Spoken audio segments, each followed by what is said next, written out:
Good morning, YouTube. It's 1:11 a.m. I think it's Tuesday. Yeah, it's Tuesday, November 2nd. Still no word about my car. It's definitely been over a month now.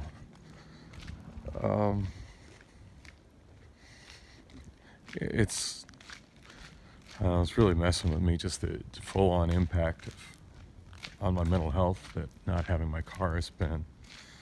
And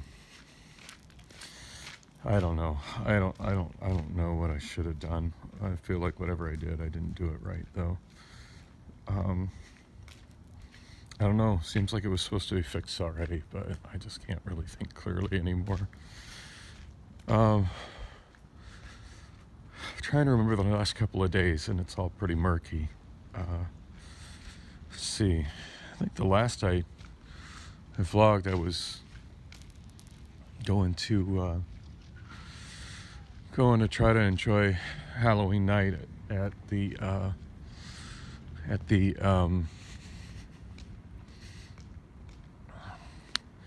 sorry, my thinking is really cloudy today. At the Wander Inn. And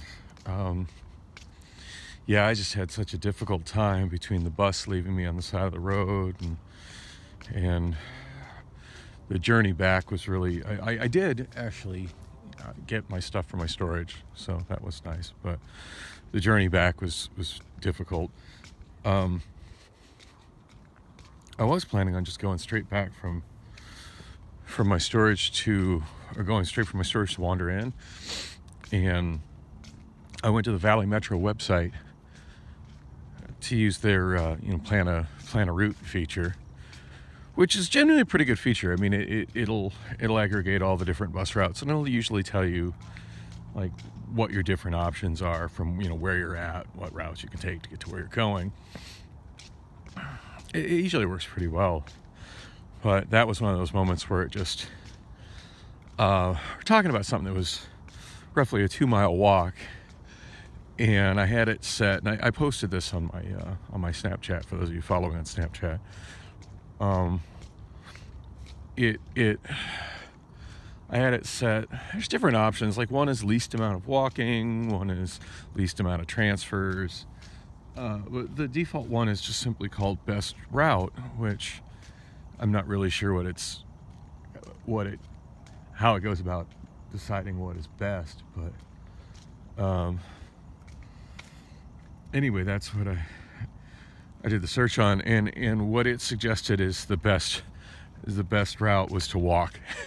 So, which, I don't know, 2 miles seems like a long amount to walk, yeah, especially considering I was carrying a microphone case, which is like a small suitcase kind of case. It's not heavy, but it's nothing I want to walk carrying for 2 miles.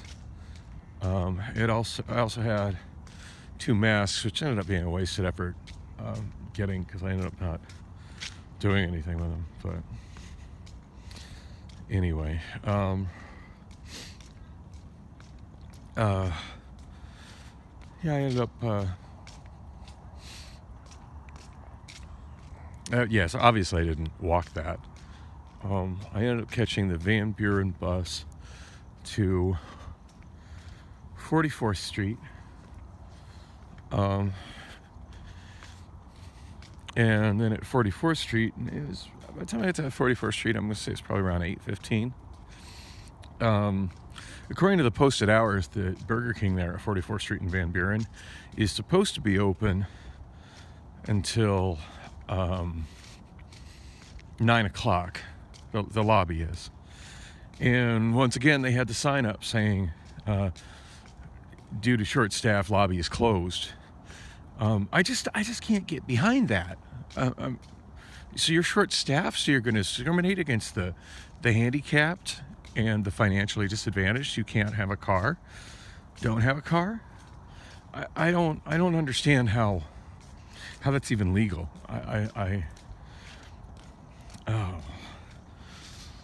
I mean, at this point, I really wish it was a disability that was preventing me from driving, so that I could go about suing all these places on the basis that they're violating the ADA by serving those that are capable of able to drive a vehicle, but refusing to serve those that aren't. Yeah, that's really been the biggest frustration of all the issues I've had in the last month. That's probably been the biggest frustration because it's been greatly impacting my ability to eat. As I've said before, I don't have food at home. I don't really have a place where I'm comfortable to prepare food at home or store food at home. And yeah, you can say it's just I don't adult well, and I'll own that. Whatever. I've never been good at preparing food at home. It's currently the state of my kitchen. It's just really bad, and I don't really have the strength to do anything about it. And I got somebody living with me who is counterproductive to me doing anything about it. So yeah, it's just I've just, you know, I've always ate in the past is I've either had jobs where I'm able to eat at work, or I you know, generally I drive and I just get food at places while I'm out and about living my life. But now, I mean, I go days at a time without eating. I'm not the kind of person who tracks my weight, but I really wonder if I can tell I've lost significant weight in the last month. Definitely have lost some weight.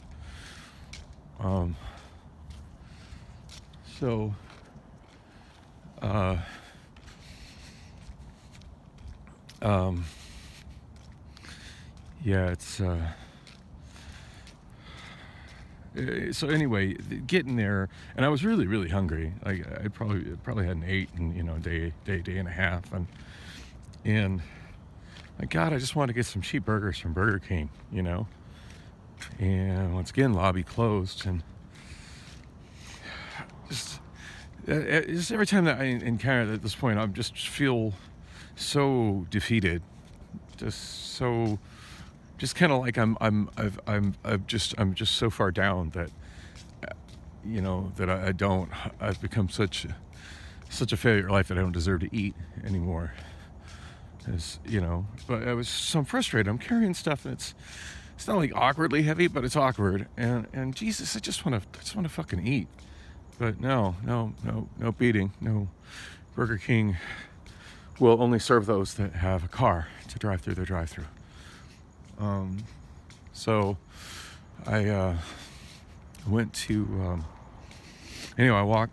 So it's like, well, I guess, you know, there's no other options for food on that intersection at 44th. You know, and that's another thing. Like when you're on foot, like when I'm driving, you know, I mean, if I go to a place if for some reason it's not open, I just, you know, I drive a couple miles and go somewhere else. Not a big deal. But when you're on foot, a couple miles is a huge deal, especially if I'm carrying something.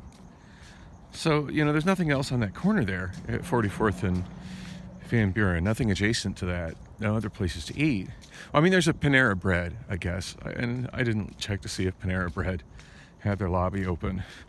At this point, my cash is so tight that I can't really justify spending what it would cost to eat at Panera Bread to eat. I mean, I can justify $3, you know, $3-4 at Burger King, and I can fill myself at $3-4 at Burger King, but I just don't think Panera Bread has anything I can afford. And I do deeply struggle with the unfamiliar, and I'm not familiar with Panera Bread's menu. Oh, it looks like my lens is all dirty again. Oh, shit, I'm kind of disheveled looking.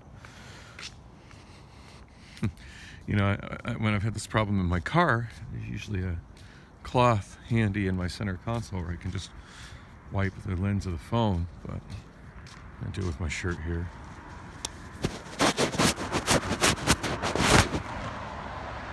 Oh, that helped considerably. Okay. So, yeah, it's after 1 in the morning. I don't even think that Del Taco will be open for drive-thru at this point. So anyway, yeah, so at that intersection, there's nowhere else to eat. Well, it's Panera, but I mean, I don't feel like I can afford it, and I'm really uncomfortable going into unfamiliar places, so I didn't go in there.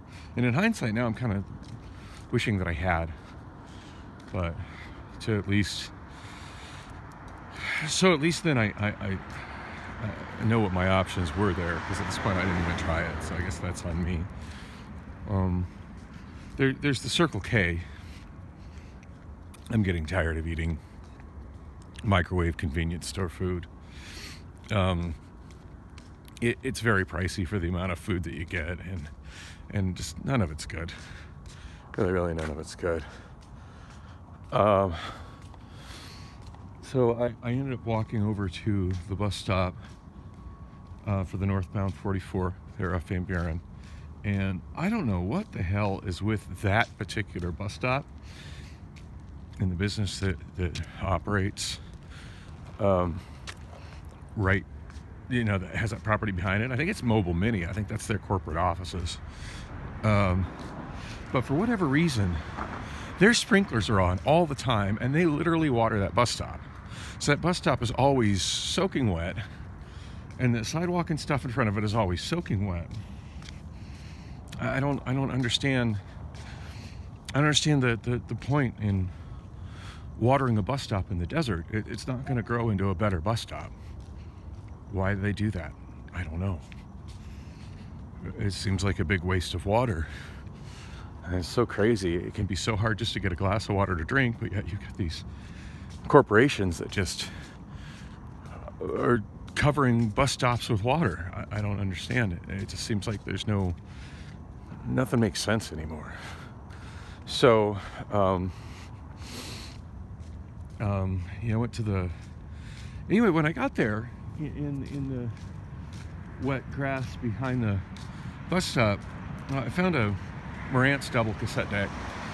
Looked to be from maybe the mid 1980s. Nothing really high end. We're talking, black plastic crap era Marantz, but still a Marantz double cassette deck. It looked to be in pretty good physical shape, aside from somebody had cut its power cord off. Of course, it was soaking wet from being there, because their sprinklers come on all the time and just saturate everything over there. That whole corner is just really moist. But anyway, I picked it up. I like trying to work on stuff like that and repair stuff like that. Now, I haven't really looked at it. I looked at it on the bus home, but I haven't really looked at the deck since. I don't know what kind of condition it's in. I mean, it looks to be in physically good condition, but I mean, like, what kind of condition it's in, mechanically, and how much damage has maybe been done by the fact that it was getting watered by those sprinklers that are on all the goddamn time. And I mean, the fact that somebody is, cut the cable off of it and chosen to toss it is a good sign that there's probably something else wrong with it. But anyway, I don't know, maybe I can do something with it, and maybe I can just clean it up and make it look nice and sell it on eBay, as is, for repair parts. Who knows? But that was kind of an upside, finding that. God, I'm really hungry. Somebody's sleeping at that bus stop. Debating as to whether I want to walk over to Subway or walk all the way to Super Burrito. I know I've been sleeping for a really long time, so I think I'm going to walk to Super Burrito. It's quite a long walk from here, but I'm really craving one of their carne asada loaded burritos. If you're only eat once every couple of days, it may as well be something that I actually really like. And what else do I have to do with my time at this point other than spend it just wandering aimlessly in the middle of the night?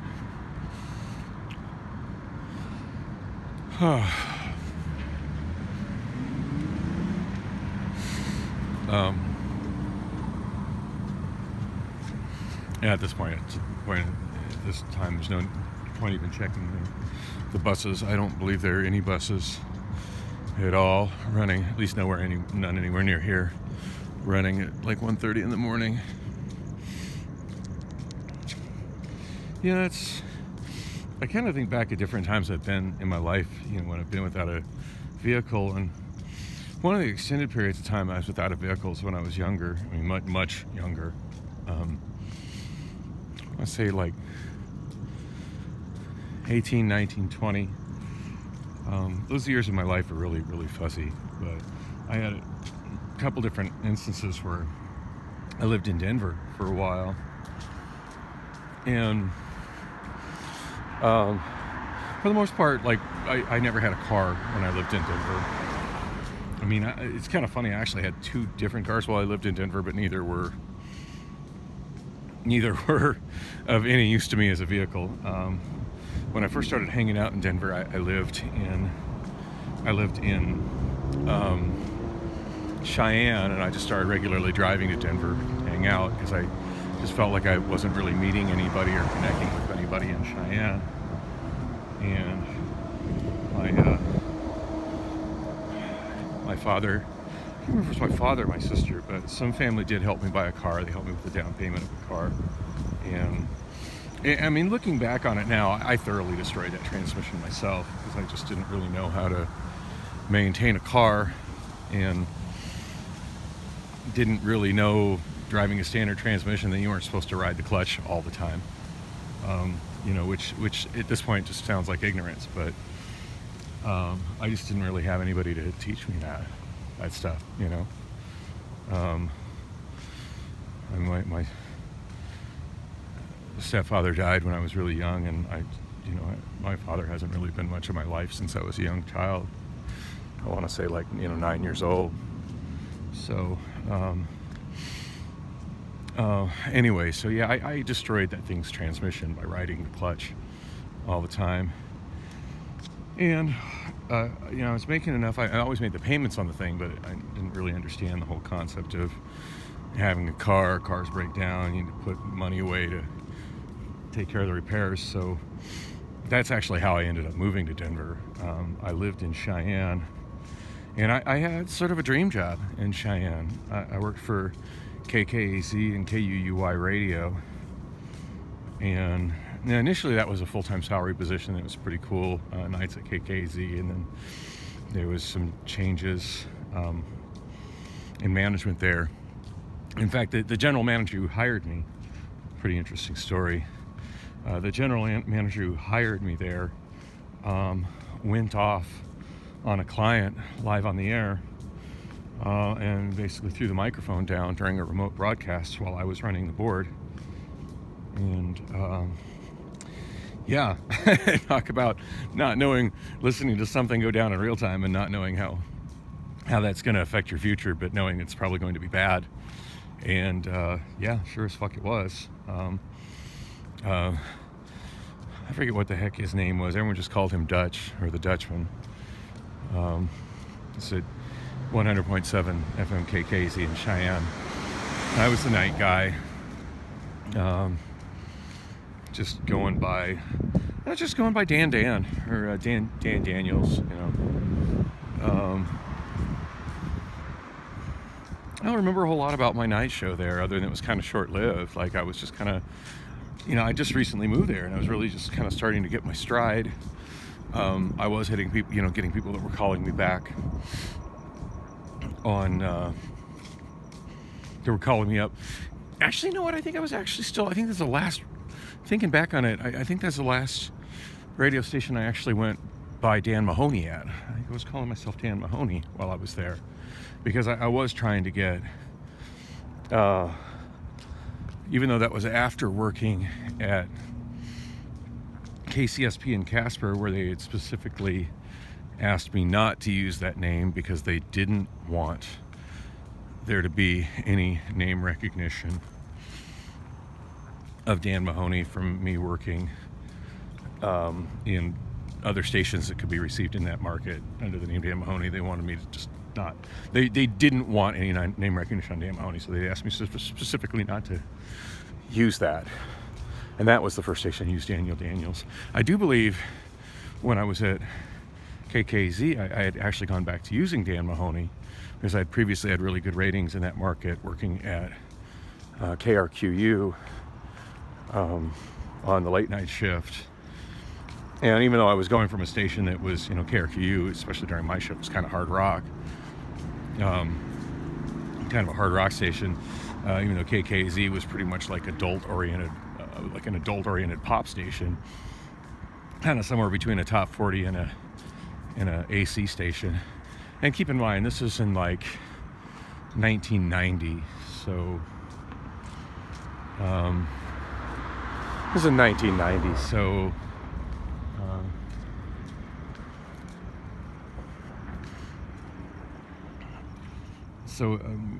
the radio markets and music and formats were a lot different than they are now. But anyway, so I was Dan Mahoney there, and so I was trying to have a personality-oriented station. Dutch was all about that, and I was going pretty well with it. But yeah, I just barely started. I mean, I just kind of barely got my stride going. And I couldn't believe I had talked my dad into helping me out to get a car. But I at this point I was talking to him on the phone. I have no relationship with him. At some points I've kind of had a relationship with him, but it's never really been a good relationship.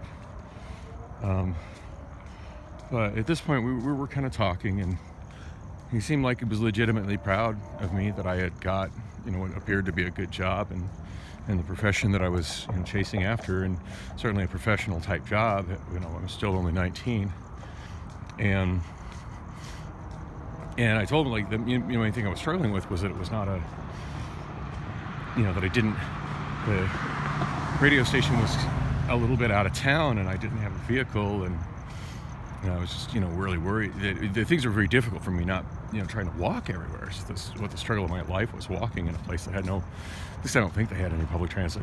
It certainly didn't go to where the radio station was, if Cheyenne did have public transit. So I got this car. It was a blue Dodge Shelby 024, which is basically a turbocharged sporty version of a Dodge Omni, which sounds, through the lens of time, sounds god-awful, but it was a great little car. And mind you, he didn't buy it for me. He just helped me out with the down payment. And I had a good job. I mean, it felt like a good job, I had something that, and that was at a time where, I had a job that was enough for me to pay for an apartment and then pay for, insurance and a car payment on top of it. So, and eating wasn't even a problem. So, yeah, it wasn't too long after I got the car. Yeah, Dutch had his little spaz out live on the air, and then suddenly I don't know who my boss is now, but I'm sure it's not this guy. And it ended up becoming I believe it was the midday guy, Tony Montoya. He became the program director, and of course he decided he was going to completely change the image of the station, the format of the station, and the sound of the station. And he ended up demoting me pretty quickly.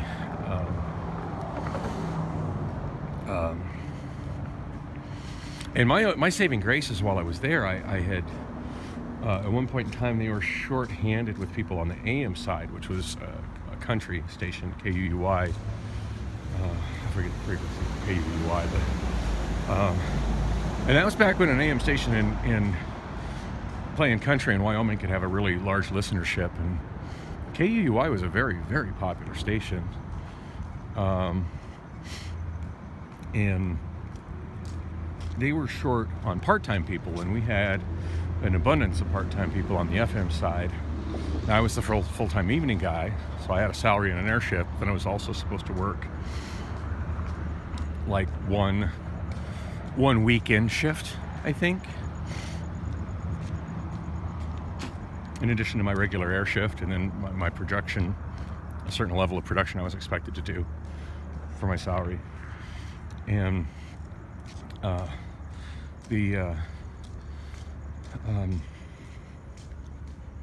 you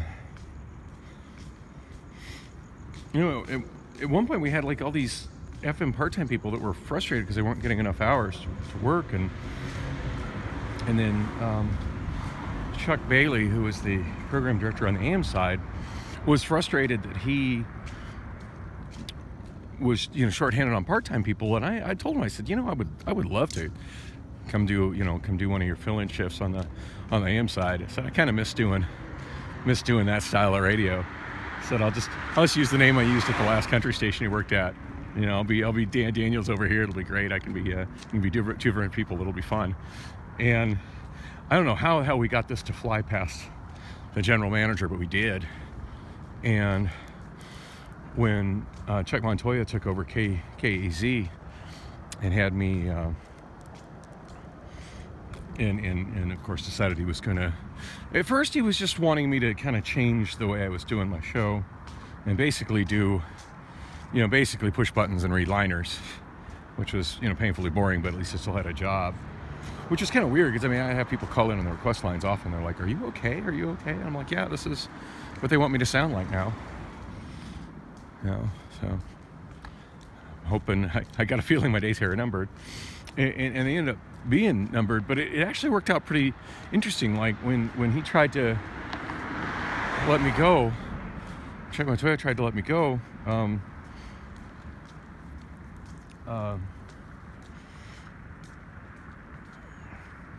Chuck over on the AM side managed to get the convince the upper management of the station that we needed to that he needed to improve the automated overnight shift on KUUY, and that I was the guy to do it, and that I did that for quite a while. Now that eventually I kind of ran out of work with that, but I was still part-time there. I picked up a roommate. That was a horrible roommate situation, and he damaged my car some, and I was an idiot to let him use it, but you know, you live, you learn. I'm the kind of guy that likes to, at least used to, like to help people, and certainly has a soft spot for the pain of not having a car, so yeah, and I, you know, paid the price when he sideswiped something and did nothing about it. But he didn't destroy the car. He just made it, turn it from something that looked really nice to something that didn't look very nice. And I think I ended up kicking him out of my apartment over it, because he didn't have the funds to, you know, repair my car, and just like, you've done damage. If you can't, you know, you don't have the funds to pay for the damage you've done, you're gone. I had picked up a part-time job delivering pizza for a local pizza place, which was nice, you know, having a car and being able to do that. That's something I certainly couldn't have done on the side without a car. And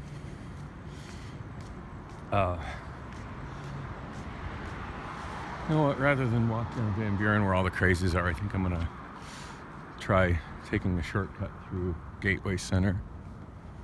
I don't know which is worse, getting fucked with by drugged up homeless people walking on notoriously ghetto streets, or getting fucked with by security people walking through nice streets that are technically private roads, but chances with security people.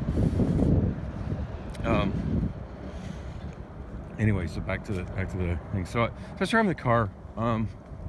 Somewhere in the midst of that, I had a good friend. Now I can't remember his name. These memories are so distant and so long ago, and I've had so many mental breakdowns that have included hospitalization since, and I feel like they've left some big gaps in my memories of times gone by. But I think his name was Sean Kelly. I think that was his name. I met Sean Kelly actually on the phone when I worked for KWIV. I would run boards for Wyoming Cowboys games in what we called the Cowboys Radio Network. And the way the Cowboys Radio Network worked, I mean, nowadays everything's just done, voice over IP. It's, well, I mean, most things are done that way, streamed over the internet to, from location to station or whatever. But back then, the technology didn't exist, and most of that kind of stuff was done with phone lines. And there were a lot of links that were done where basically a station would call into another station, and that station that had the audio that was coming in on one phone line would send it out on another phone line to the next station, and so on and so forth. And there were special rack-mounted pieces of equipment that would compress and decompress the audio to make it sound not sound like it was being sent over a phone line, make it sound broadcast quality, at least broadcast quality for AM radio. And the street doesn't have a sidewalk. That's all right. That guy behind me is not coming down this street. He's probably going to the hotel south of here. This is a funny part of town. Not only is it super full of homeless people and super full of ghetto, but the office buildings here are very upscale office buildings. And then there's some very, there's like 4-star hotels around here as well, because it's near the airport. The contrast between deep poverty and wealth walking through here is kind of jarring, to say the least. Of course, the average person doesn't walk through here. The average person just drives by and is oblivious. They're in their little metal bubble with their music and their air conditioning and stuff. But I've been deprived of that for a month, so now I'm just sensory overload, seeing everything around me. Parking garage.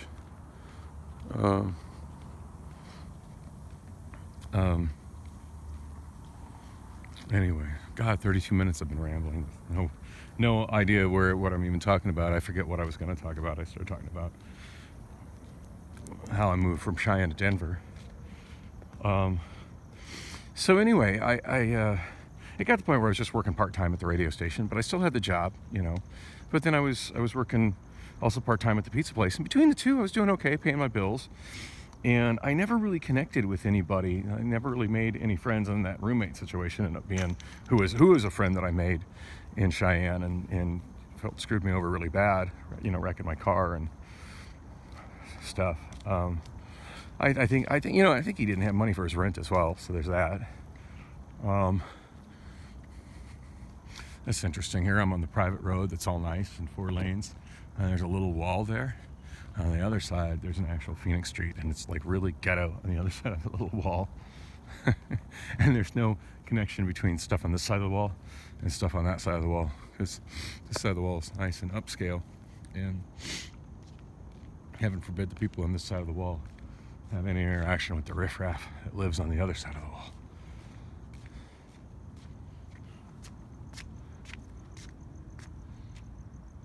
Dirty, overgrown sidewalks.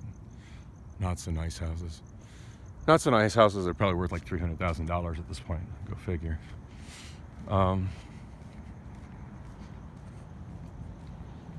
Somebody actually driving on the side.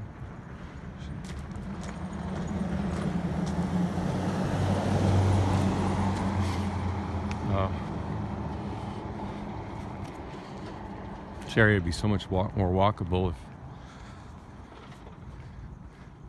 the street connected to that street and there wasn't this wall stopping people from walking across. But they really don't. Anybody that says they want walkable doesn't. They just don't want the riffraff anywhere. That's what it really is. Oh, so anyway, so Sean Kelly, that was the name of my friend. I was explaining how I knew Sean Kelly. So I used to talk to Sean Kelly when I was at KWIV, and I would call down to if a game was being played in Cheyenne that we were broadcasting, and also the Cowboy Radio Network. It was used for some high school stuff too. We did some high school games. Sometimes we do broadcast of high school games.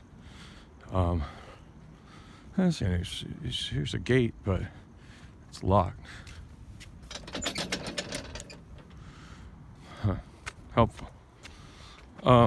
So that's how I met him. There were times actually where there would be a game in Douglas, and he would call, and then I would give him the feed to Cheyenne from Douglas. And then there were other times I would call him in Cheyenne. And I forget which radio station he worked for in Cheyenne. It was a really old AM one that I never had any personal connection with. But I would call him. And anyway, yeah, we became, we chat before and after making the phone connection, and kind of got to know each other that way. And then there were times when I was between radio jobs where I would just call people that I knew, that I'd met, I guess it was networking. I never really thought it was networking, but people that who knew me from me talking to them when I would make, connections for games and stuff like that.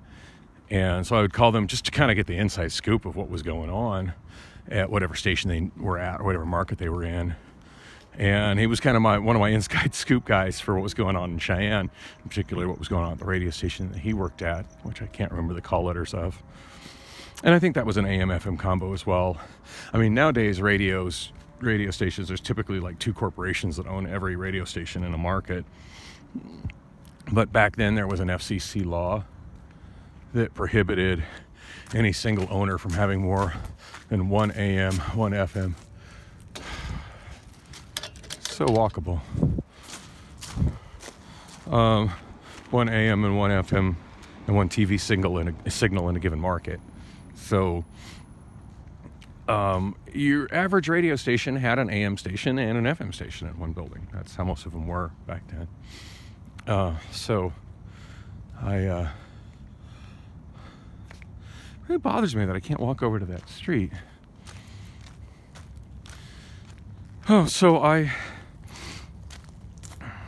Anyway, I would call Sean, just kind of just say hi, stay friendly, but also to find out what was going on in, looks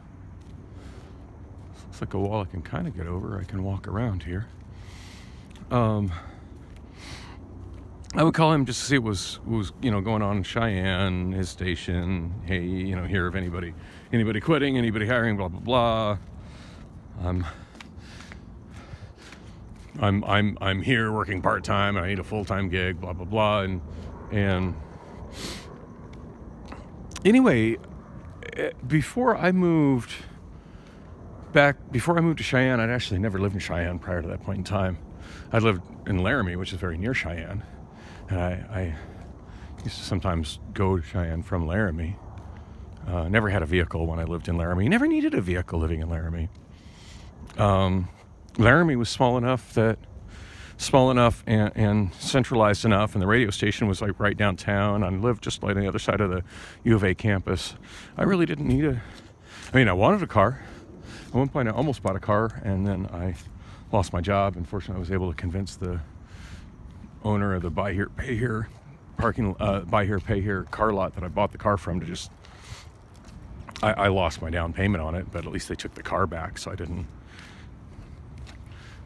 wasn't burdened with a car I couldn't afford and in debt and trying to be chased by repo people. And the car didn't run very good, so there was that. I had to do all that walking to get a connection to the local streets over here. At this point, I'm halfway between the side street to the north and Van Buren. Fuck it, may as well walk down Van Buren.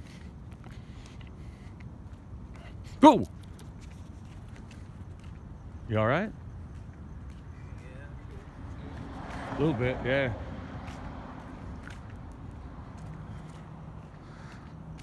That was a little alarming. Don't know what he was doing. Odd. Dang. I need to be more alert walking in this part of town. Dang, I can't believe I've shot 39 minutes of video already. You want to walk on the south side of the street. Howard Johnson. That's not exactly a 4-star hotel, but it's still nicer than what people that are actually no. That's a pretty dingy Howard Johnson. I bet it still cost me $100 to stay the night there. much as I would love to stay a night in a hotel for a day and clean myself up really good in a nice clean bathroom. Anyway, all right, so Sean, is that his name? No, I don't remember his name. I was remembering his name, my friend from Cheyenne. Yeah, Laramie was walkable. I did fine without a car in Laramie. I did end up getting into a lot of trouble in Laramie because I kind of got involved with the wrong people, and I wasn't smart enough to understand that that was something not to do. But, you know, I was just young, dumb, and stupid, and just really wanted to have friends. So, it seems to be a common thing for people with mental illness. And even though I had a really cool job and stuff there in a nice apartment, I just kind of... Anyway, I wasn't even talking about Laramie. That's another story entirely. So, Kelly, that was his name. Something Kelly. My friend in Cheyenne. Sean Kelly. His name was Sean Kelly. So he ended up, I think it was S-E-A-N, Sean Kelly. He's a little bit older than me. He was also a pretty young guy. Not like, I mean, everybody was older than me. My God, I got into radio at 15. So, you know, by the time I was doing these gigs, I was 19. Anyway, Sean Kelly, I'd stayed in touch with Sean Kelly. It's kind of weird. It's kind of funny looking back on that time period and how people kept in touch. You know, because now everybody seems to keep in touch via social media. I mean, when I tell people I refuse to be on Facebook, and they're like, well, I got to be on Facebook because that's how I keep in touch with my family. Really?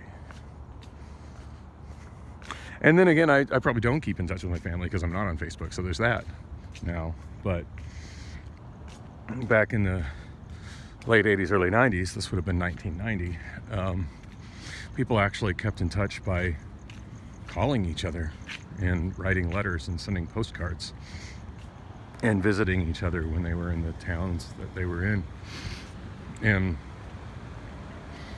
Sean Kelly and I had kept in touch, and we did write letters to each other and call on occasion. I mean, you know, we made calls from the radio stations we worked at when we could get away with calling each other at other radio stations. But you know, sometimes there's long distance was expensive back there, so it prohibited that. But anyway, so I kept in touch with Sean Kelly, and Sean Kelly, I was so disappointed because when I moved to Cheyenne, I thought, well, God, at least I'm still good. At least I'm still friends with Sean. Like, I'll be able to hang out with him, you know, and maybe meet some people through him, kind of find a social circle through him. But it just so happened that right before I moved to Cheyenne, or maybe it's right after I moved to Cheyenne. It might have been literally the week after I moved to Cheyenne, because it seems like Sean and I went and hung out, and then he moved. He got a job in Denver for a Christian radio station, played mostly contemporary Christian music, called K-Light, which I thought was so weird. I'm like, you're not... I said, you're like one of the least church type people I know. Like, why? He's like, because this is a good job. It's like, it's not a matter. I don't care. So I'll read whatever's on the cue card in front of me. I don't care. And that's kind of when I learned that the majority of people that were in Christian radio could really give a shit about the Christian faith. It's just a job to them. So, I feel there's a lot of people like that in so-called ministry positions, but that's another tangent for another time. Anyway, so Sean ended up moving down there, and Sean said he was excited about moving to Denver because he preferred to hang out in Denver over Cheyenne anyway. And I guess it had never occurred to me prior to that point in time just how close Denver was to Cheyenne. And yeah, it's a different state, but if you got a vehicle, it's about a 90-minute drive. It's not a big deal. I mean, how many people in some places, you know, 90 minutes their work commute, you know? So, of course, that's all if you have a car. If you don't have a car, it may as well be another planet. But anyway, so yeah, he was all excited about moving to Denver. He's like, well, yeah, all my friends live in Denver, and Denver's way cool, and God, I'm so glad to get out of Podunk, Cheyenne. I fucking hate Cheyenne, blah, blah, blah. And he'd been in Cheyenne for years at that point. So I'm like, well, cool. He's like, well, you need to come down and join me and hang out in Denver. Well, of course, one of the first things I did once I got my car, my blue Dodge, is I went down to hang out with Sean in Denver. And he introduced me to a lot of people in Denver. And I ended up finding a really great circle of friends in Denver, and several circles of friends in Denver. A whole clique of people that I really identified with that were, you know, my age-ish, and cool places to hang out late at night and stuff to do. And quickly, my whole social life revolved around Denver. So, long story short, since I finally made it to Speedy Burrito, I guess it's called Speedy Street Tacos. I always call it Speedy Burrito. Wow, 46 minutes of walking, or what's normally about a 6-minute drive. Fuck my life. Anyway, long story short, yeah, how I ended up moving to Denver is that's where I was when my transmission went out. I had no way to get back to Cheyenne to take care of my apartment or go back to my pizza job or my radio job.